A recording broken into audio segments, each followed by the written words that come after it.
Hey everybody, Brandon Mason here with Eastmans, and today in this review we're going to be looking at the redesigned Tibet Evo GTX boots from Lowa. If you haven't already done so, please subscribe to our YouTube channel. We're constantly bringing out new gear videos like this. Well, anybody who's been around the mountaineering industry, backpacking industry, hunting industry is no stranger to the company Lowa. Lowa is an old world German boot manufacturer that has been selling boots in the United States for many, many years. And over the years, of course, we get to test every boot manufacturer under the sun, which is fun for us. We get to bring these reviews to you so that you can make an informed purchase too when you go to buy something online or at a retailer. Like I said, these are a redesigned Tibet boot from Lowa. They're not a brand new boot, but they have some brand new features. And what Lowa did is they updated the rubber rand on the boots. They increased the height. As you can see, I'm wearing the men's pair. Next to me, I have the women's pair, and we're going to talk about the differences between each here in a second. But they have kind of contoured the rand where it's higher in some areas and lower in other areas, specifically designed to hit those high use points and high moisture points and high potential rubbing up against rocks and other tough debris, depending on the terrain you're hiking in. Every boot manufacturer kind of has their own little niche or their claim to fame.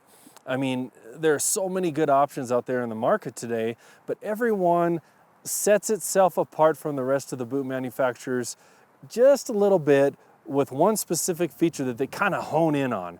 I mean, many of them have Gore-Tex or some sort of waterproof membrane. Many of them have a rubber rand. Many of them have either full grain leather or suede leather. But one of the things that makes Lowa stand out from the rest and what is a little bit different from their footwear to the rest of them is they really focus on their lacing systems. I'm a big sports nut.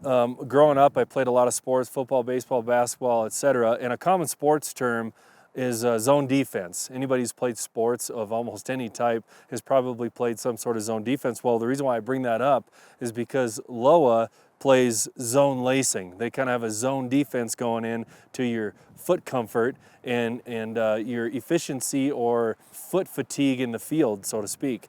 And anybody too, if you're watching this and maybe you are a contractor and you haul heavy equipment, you know that after a couple miles down the road, you got to adjust your chains or your tie downs on your equipment because the load shifts. Well, it's no different with your backpack, it's no different with your footwear. And when you get a couple miles down the trail, especially when you have a heavy backpack on, it's good to kind of relace those boots. Well, the zone lacing system that Lowa has developed over the years, and they continue to improve on it, kind of helps alleviate a lot of that. There's less pressure points, there's less slippage. Once you get a key point that we all struggle with when we're lacing up our favorite pair of footwear is you get to that ankle area and you have to adjust your grip or your hands, and some of this loosens up a little bit. Well, Lowa has some pretty innovative lacing systems that kind of gets us past that.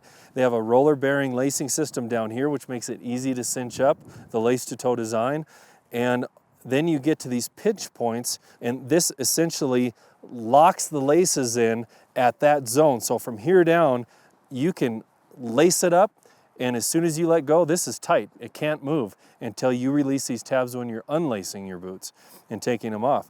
And so now we're to the ankle area. We cinch them up, we cross over, we go up to this eyelet, we go up to the next one, and then they have this lacing stud here on the tongue. I've never seen another boot manufacturer that offers this. It's kind of a neat feature. And what it does is a pet peeve of a lot of people, not everybody has this problem, some people do, is the tongue on the boot wants to slide over, and then it creates a pinch point up around your ankle because there's too much padding, too much going on over in this part of your foot.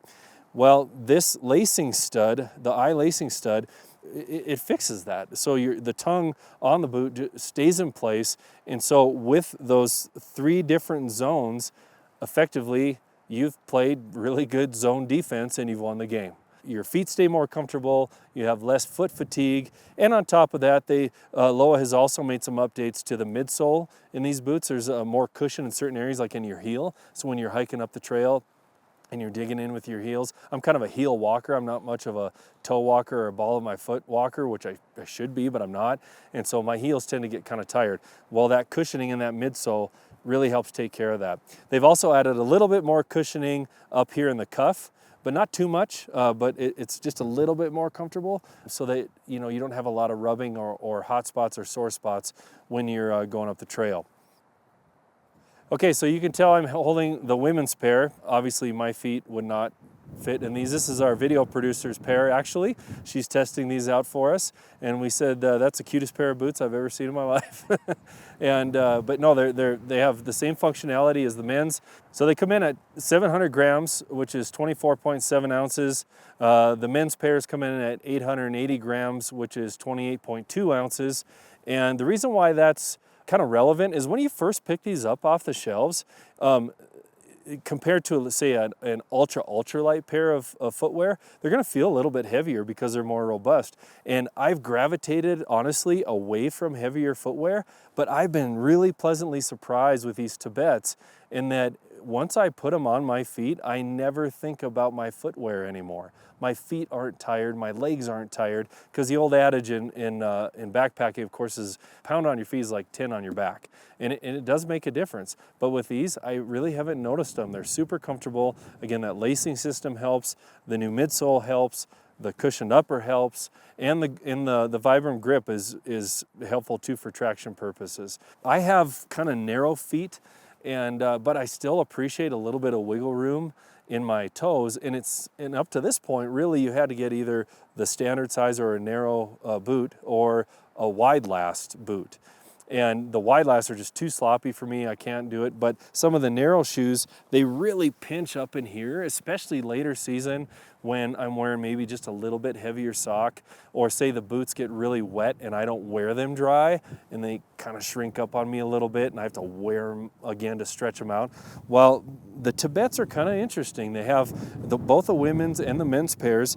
They fit my narrow feet really well in the heel cup and in the arches.